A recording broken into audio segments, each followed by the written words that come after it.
Kaunist keskhommikut kõik raadiokuulajad ja vaatajad YouTube'is. Täna on stuudios Keskerakonna esimees Mihhail Kõlvart ja Keskerakonna liige, Riigikogu korruptsioonivastase erikomisjoni esimees Anastasia Kovalenko-Kõlvart. Ja alustame kohe pingelistest teemadest. Selgub, et Eesti maavarad, mis ju seaduse järgi kuuluvad riigile, niikaua kui nad on maast välja kaevatud, on nüüd järsku maha müüdud eraettevõttele ja me isegi ei tea, mis on selle tehingu hind. Anastasia, mis tegelikult toimub? No see tuli täiesti kogemata välja, et aasta lõpus, aasta viimastel päevadel, eelmise aasta viimastel päevadel müüdi siis kaevandusõigused Uuskiviõlis maha eraettevõttele. Seejuures, mis kõige rohkem hämmastab, on see, et ei olnud mitte mingit arutelu ühiskonnas, selle tehingu kohta ei teavitatud Riigikogu ja tänaseni varjatakse selle hinda. Ehk siis, kui palju see tehing maksma läks, mis siis Eesti Energia sai sellest tehingust, sest et kui me vaatame, palju siis neid maavarasid seal oli, et me räägime umbes 150 kuni 200 miljonit tonni põlevkivi. Ehk siis tegelikult see väärtus võib ulatuda miljarditesse. Ja teha selline tehing selja taga, varjata selle tingimusi, see on ju, võib öelda, et see on ju lausa kuritegelik. Ja seejuures huvitav, et ministrid, nii rahandusminister Jürgen Ligi, samuti kliimaminister Andres Sutt, et nemad siis püüavad vastutuse jälle kuskile mujale veeretada, et nemad ei tea sellest asjast mitte midagi, keelduvad tulemas korruptsioonivastasesse erikomisjoni, aga samas, kui näiteks isegi vaadata seda kliimaministeeriumi lobipäevikut, viimaste aastate jooksul oli 18 näiteks lobikohtumist sellesama VKG, kes sama ettevõtte, kes siis need kaevandusõigused sai. Ja Andres Sutil oli näiteks 6 aega enne seda tehingut kohtumine VKG-ga, et see on huvitav, et nüüd on nagu küsimus, mis on hullem, kas see, et põhimõtteliselt Reformierakonna juhtimisel kasutatakse sellist pärast meid tulgu või veeuputustaktikat, et müüme kõik maha, et kui järgmine valitsus tuleb, et ei saaks, eks ole, põlevkivi energeetikat arendada, et või siis on see, et ettevõte teeb ise ja valitsus selle kohta ei tea midagi, aga muidugi seda teist on väga raske uskuda, et see on niipidi.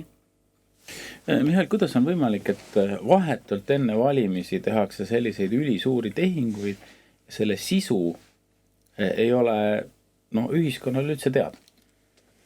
Ühiskonnas praegu käibki debatt, mis on Eesti energeetikapoliitika tulevik. Ja üheks põhiliseks teemaks on loomulikult põlevkivi. Ja selles olukorras riigiettevõte otsustab loobuda põlevkivi strateegilisest varust. Ja loomulikult esimene küsimus selles seisnebki, et kuidas on võimalik, et praegune valitsus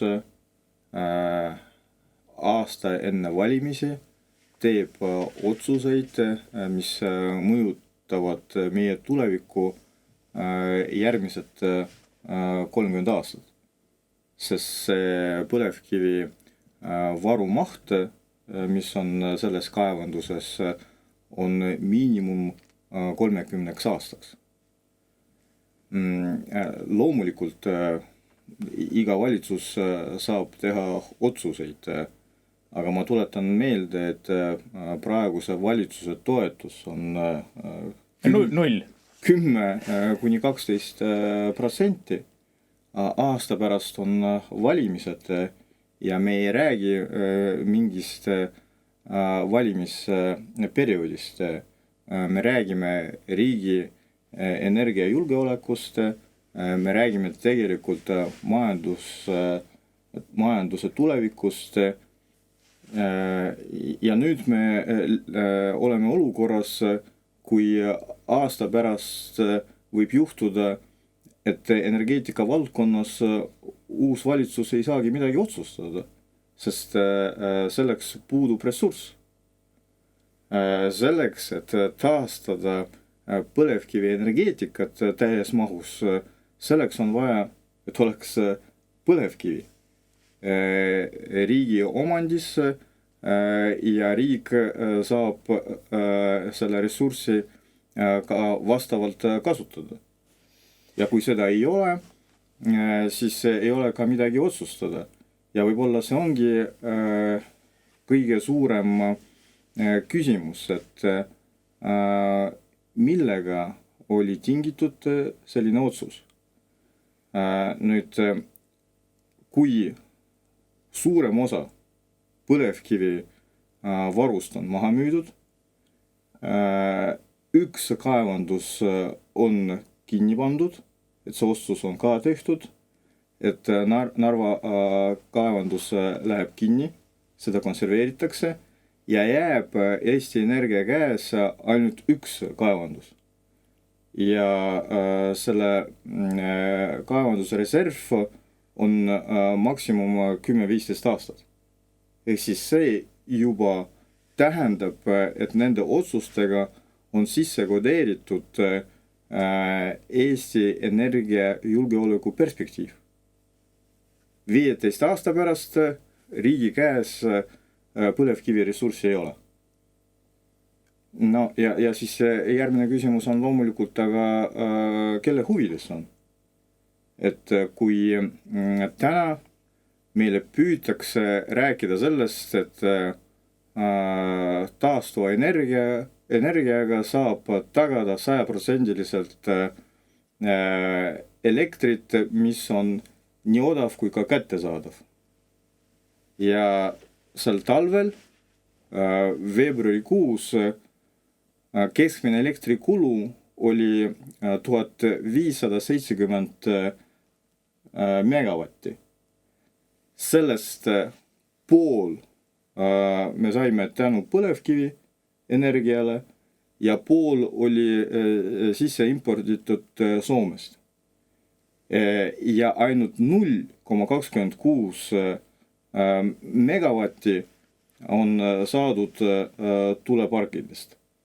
Ja siis on küsimus, et kui põlevkivi enam ei ole meie energeetika osaks, kui import ühel või teisel võimalusel ei ole võimalik, Hormuzi väina sündmused näitavad, et on võimalikud väga erinevad kriisid, siis kust see energia tuleb? Tuulikutest, ma räägin talveperioodist.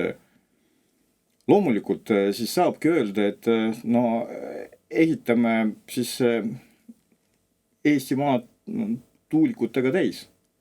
Ja selleks, et seda vajalikku mahtu tagada, siis see tuulik peaks olema peaaegu igas hoovis.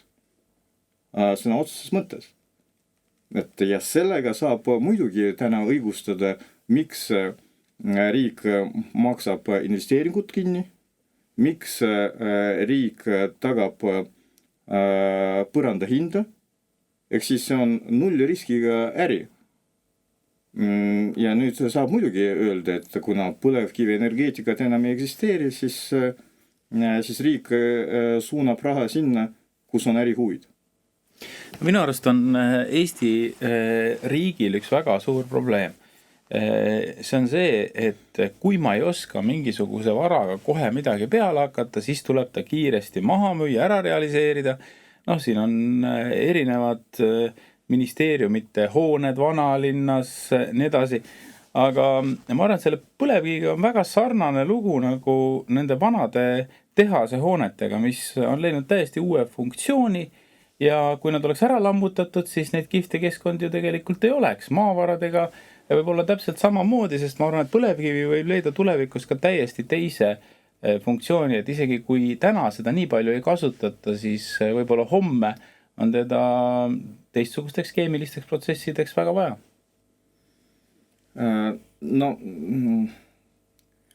See ei ole uus teadmine ja ei ole uus tehnoloogia, aga põlevkivist saab ka diislit toota. ja noh, ei ole välistatud, et selline vajadus meil tekib ja mitte võib-olla 15 aasta pärast, vaid ka lähiperspektiivis. Sest ei ole võimalik ennustada seda, mis maailmas toimub.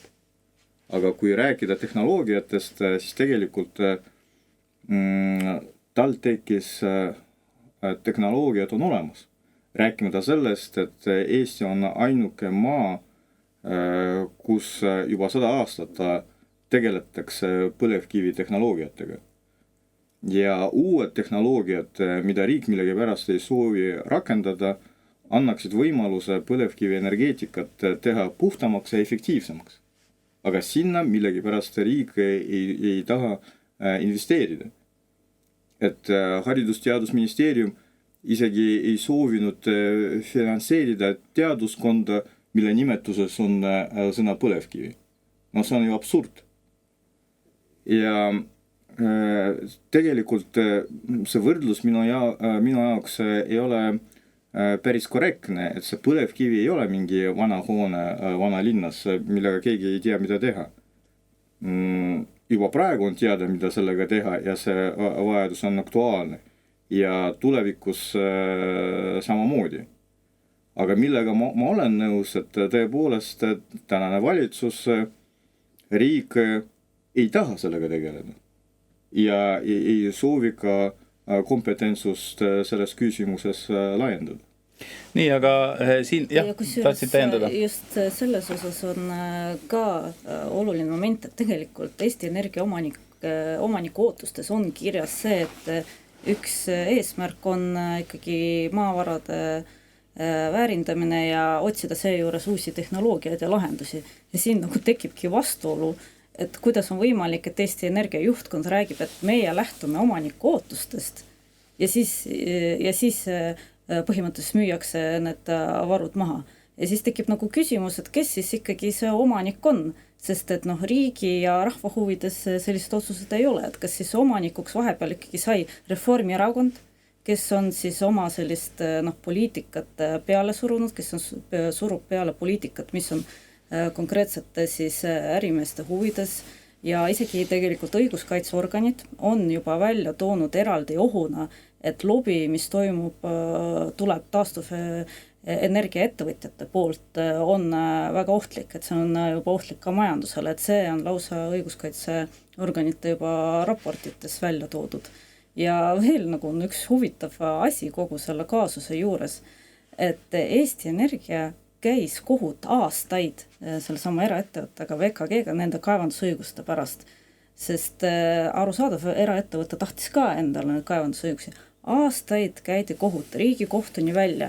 Siis lõpuks see lõppes sellega, et 2/3 nendest kaevaõigustest jäi Eesti Energiale, 1/3 jäi siis VKG-le. Ja kuidas on võimalik, et aastad käiakse kohut, kulutatakse maksumaksja raha, et eks ole need õigused oleksid, ja siis lihtsalt äkitselt ühel päeval müüakse kõik need õigused maha, et kus see nagu loogika on ja mis siis vahepeal juhtus, et meil siis enam neid õigused vaja ei ole, mille pärast tegelikult me võitlesime, Eesti Energia võitles aastaid. Ja see on väga huvitav, et see, mis sa korra mainisid, et see lähenemine ongi ka peaminister Michalil, kes ütles Aktuaalsele Kaamerale, aga meie niikuinii ei jõua nii palju kaevandada, väärindada, mis me ikka neid hoiame, et ongi hea, anname ära, aga kas me siis anname võib-olla, hakkamegi järjest kogu riigivara niimoodi ära andma, sest et igale poole võib-olla riik kohe ei jõua, eks ole, investeerida, et selline loogika on täiesti absurdne. Tegelikult see kohtumenetlus käis 20 aastat. Kujuta endale ette, 20 aastat Eesti Energia võitles VKG-ga selle eest, et säilitada endale kaevandusõigused. Ja sinna on juba ka investeeritud Eesti Energia poolt vähemalt 3 miljonit. Ehk siis 20 aastat käib võitlus, siis tuleb ootamatult otsus, et aga tegelikult ei ole vaja, anname VKG-le ära ja siis lugupeetud peaminister seda kommenteerib sellisel viisil, aga järgmised 15 aastat meil on see varu tegelikult olemas. Et mida see tähendab, et siis peaminister, praegune valitsus, Reformierakond mõtlevad selliste kategooriatega, et 15 aastat, aga pärast, mis Eesti riigiga juhtub, juba ei huvita. Aga täna erasektor saab endale ressurssi, mis tegelikult on vähemalt 30 aastaks. Ja kui täna on selle tehingu väärtus, selle tehingu hind varjatud, siis ükskõik, mis on selle tehingu hind, seal ei saa olla adekvaatset hinda. Kui seal on 100–200 miljonit tonni põlevkivi varu, siis selle hind on miljardid, mitte miljonid, miljardid.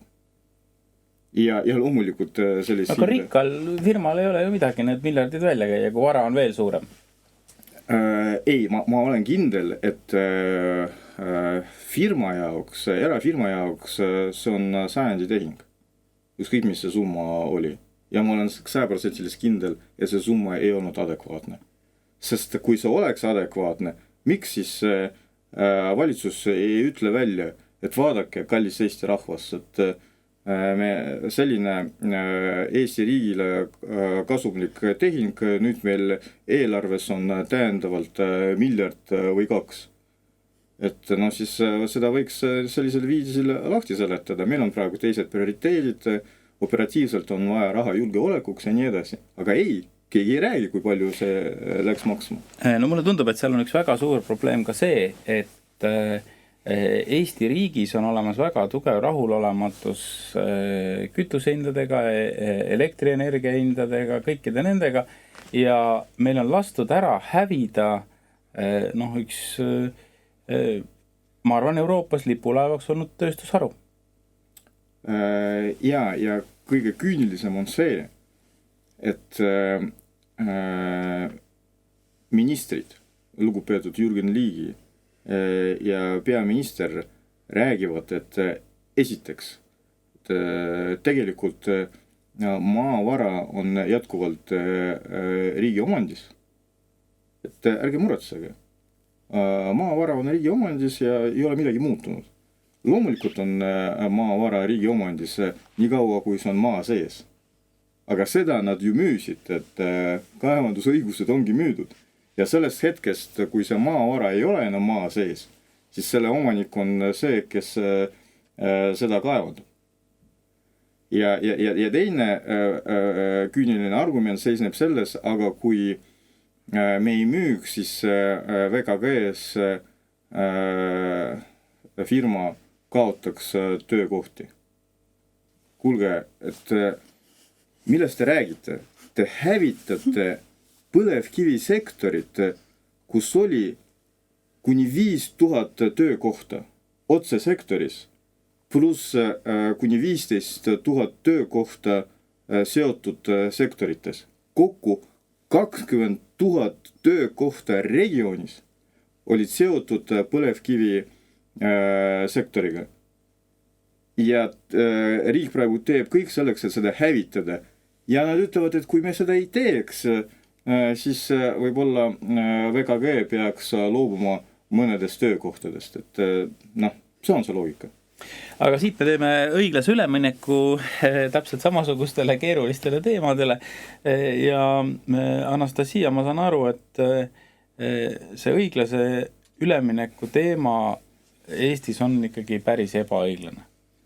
Et see on ju jälle jätk, et see õiglane ülemineku idee oligi see, et nüüd põlevkivi kogu selle tööstuse asemel, et siis jagame Euroopa Liidu raha laiali nagu teistele ägedatele projektidele.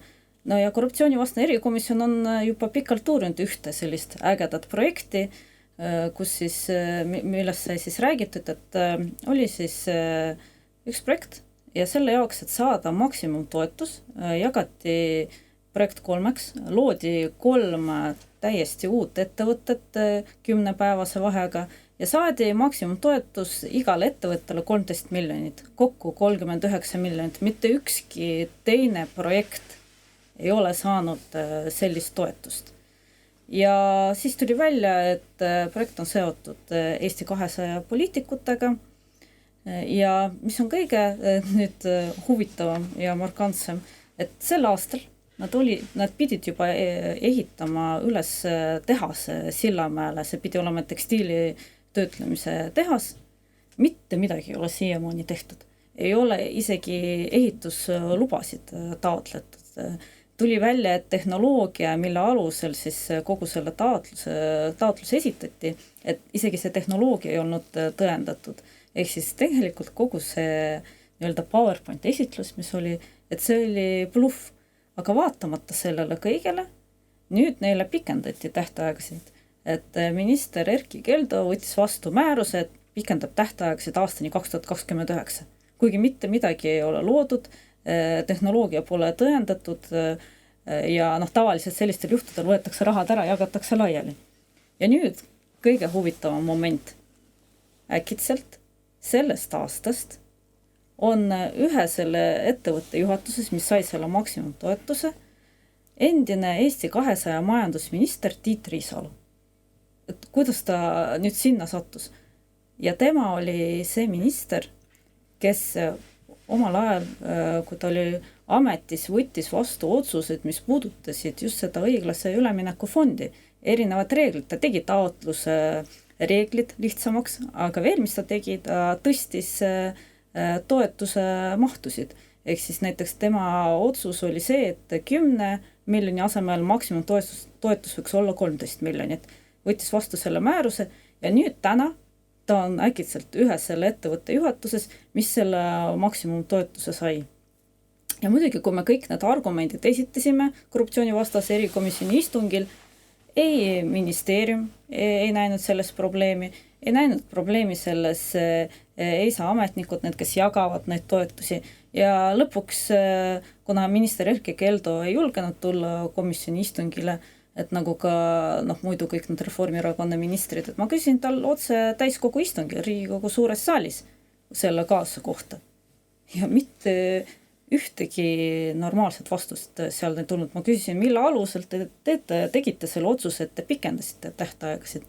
Et kas te ei näe, et on konkreetne huvide konflikt? Ei, et probleemi ei ole. Et me näeme, ja mis me näeme, et lastaksegi sellistel asjadel juhtuda praegu, et kasutatakse seda viimast veel aastat ära, et enda huvisid, eks ole, enda huvide jaoks, kas mingit toetusi saada, et Eesti 200 kasutab seda ära ja nagu näha, Reformierakond teab sellest kõike, aga pigistab silma kinni, sest Eesti 200 sõltub praegu nende koalitsioon, sõltub see, kas Kristen Michal on peaminister või ei ole veel see viimane aasta. Talle meeldib ole. Mihhail, tahad seda täiendada, seda teemat?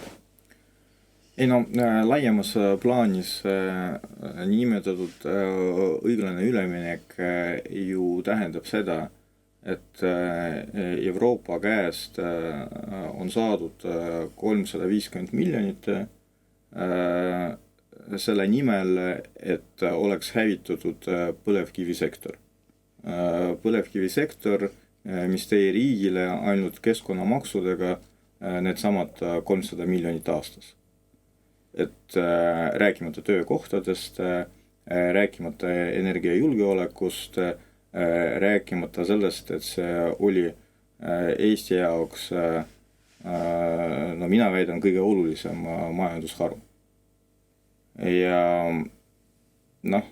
kommiraha on seda saadud ja nüüd see kommiraha läheb laiali projektidele, mis ideaalis peaksid looma 1200 töökohta.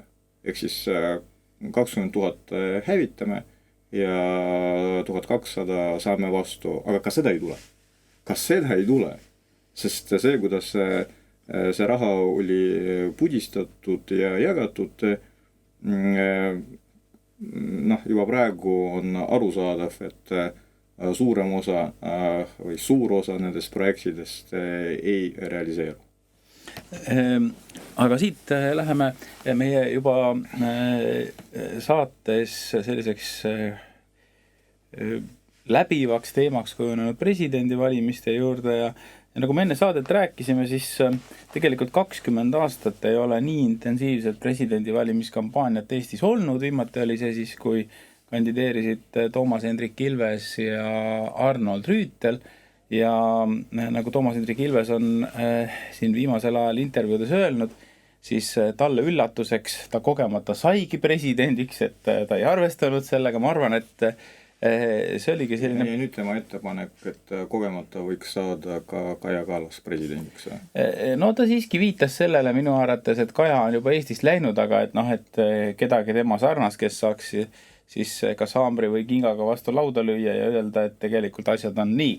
Aga minu arvates on nüüd praegu selle kampaania ajal juhtunud selline täiesti ootamatu asi, et erakordselt populaarset presidenti rahva hulgas 76% toetus proovib nüüd poliitiline eliit tasalülitada. Ja kuidagi ei ole nagu õnnestunud, et toetus hoopis nüüd tõuseb ja president siin võib-olla kogemata, võib-olla meelega on mõned sellised laused öelnud, millest on saanud ka kinni hakata, ma pean silmas Välisministeeriumi kohta tehtud kriitikat, aga öelge nüüd siis, et mis tegelikult ikkagi toimub ja millal ma saan siis teada, et kes presidendiks saab? No tuleb tõdeda, et poliitikute väga paljude asjadega ei saa hakkama, et loodetavasti ka seekord ei õnnestu. Aga kui nagu rääkida tõsiselt, siis mulle tundub, et mõned poliitikud on harjunud sellega, et presidenti valitakse kitsas ringis. Ja selles kitsas ringis võib olla 6-7 inimest, aga võib olla ka 3-4. Ja täna, ma arvan, esialgu püüsid 3 erakonda omavahel kokku leppida, et tegelikult juhid. Sest kui kokkulepe tekiks, siis fraktsioonid Riigikogus hääletaksid nii, nagu juhid lepivad kokku. Ehk siis Reformierakond, Eesti 200 ja Sotsiaaldemokraadid esialgu püüdsid omavahel kokku leppida. No ja siis tuli välja, et nad leppida kokku ei suuda ja sellepärast Reformierakond, täpsemalt lugupeetud peaminister ütles välja, et tegelikult nad on valmis toetama praegust presidenti. Aga esialgu oli plaan presidenti diskrediteerida ja siis uue kandidaadiga välja tulla. Nüüd vahepeal on tehtud suur lugu jälle sellest, mida on president öelnud. Ja nüüd tänu sellele maskid on langenud ja Reformierakond tegelikult näitas, mida nad mõtlevad. Ja ma arvan, et isegi siis, kui nad ametlikult läheksid selle retoorikaga, et nad toetavad presidenti, siis tegelikult nad ei annaks hääli. Kindlasti 100% nad ei annaks hääli. Ja kuna see on salajane hääletus, siis pärast alati saaks nagu mängida. Aga nüüd nendel tekkis nagu võimalus, või nad arvavad, et nendel tekkis võimalus, et jälle presidenti kritiseerida ja sellega ka maskid nagu langesid ja on arusaadav, et reform sisuliselt presidenti ei toeta. Võib-olla Allar Karis oleks pidanud kohe ütlema, et kui mul on poliitiline toetus, siis ma kandideerin, kui seda ei ole, siis ma ei kandideeri, tegema sellise selge seisukoha, sest mulle tundub, Anastasia, et Riigikogus on päris mitmeid liikmeid, sinu kolleege, kes on valjuhäälselt nõudnud, et Allar Karis, ütle ära, mis sa teed. Aga probleem on selles, et meil ju ongi Reformierakond, Sotsiaaldemokraat, Eesti 200, nad mängivad.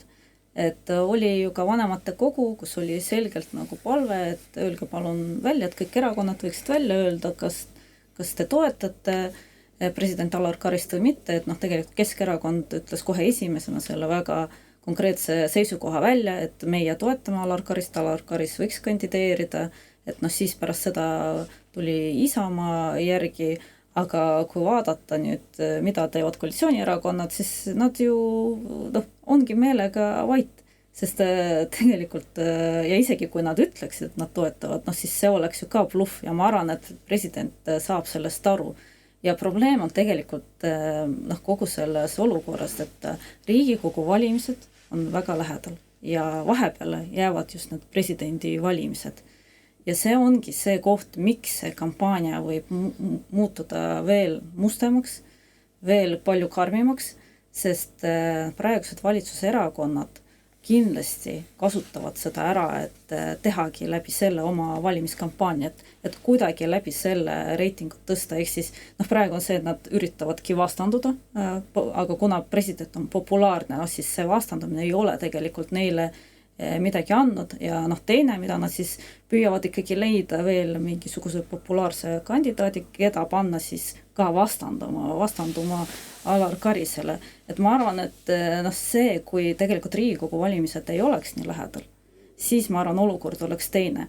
Ja üks asi veel, mida praegused erakonnad, valitsuserakonnad saavad aru, et kui neid järgmises valitsuses ei ole, siis nad loodavad, et kui nad saavad upitada mõne oma inimese, oma presidendi, kes siis hakkab vastanduma sellele võib-olla uuele valitsusele, kus Reformierakonda ei ole, et siis nad läbi selle saavad ka kuidagi võib-olla mõjutada erinevad seaduseelnõusid, mida siis valitsus vastu võtab, lootes, et äkki siis see uus president ei kuuluta neid välja. Et see ongi tegelikult kogu asja sisu, et lihtsalt Riigikogu valimised on lähedal. Aga siit meile tundub siiski, et olukord ongi see, et president on tegelikult lihtsalt üks poliitiline tööriist, kelle abil siis võimul olevad erakonnad saavad riiki juhtida. No täna ma arvan, et valitsuserakonnad soovivad jätta järgmisele valitsusele enda agenti, kes töötaks valitsuse vastu. Ja see võib-olla ei ole lihtsalt poliitiline probleem, see on minu arvates selline kontseptuaalne probleem, et mis peaks olema riigijuhi rolli.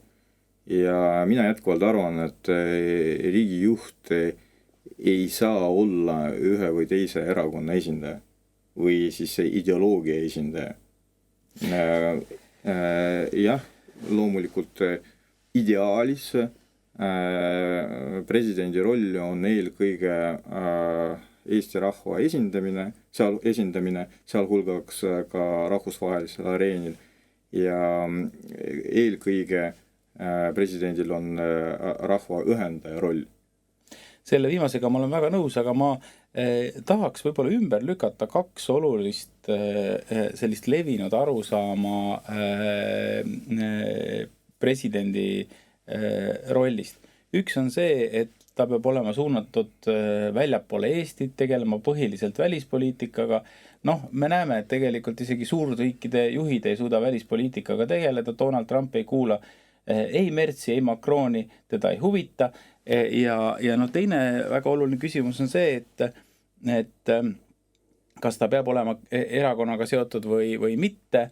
Meil on ju tegelikult kõik viimased presidendid olnud peale Karise siis otseselt poliitikud ja tegelikult olnud erakonnaga ka seotud. Aga selle teadmisega me täna lõpetame. Stuudios olid Keskerakonna esimees Mihhail Kõlvart, nagu ikka, ja Riigikogu korruptsioonivastase erikomisjoni esimees Anastasia Kovalenko-Kõlvart, mina saatejuhina Janek Mägi ja kohtume Keskhommikust täpselt nädala pärast.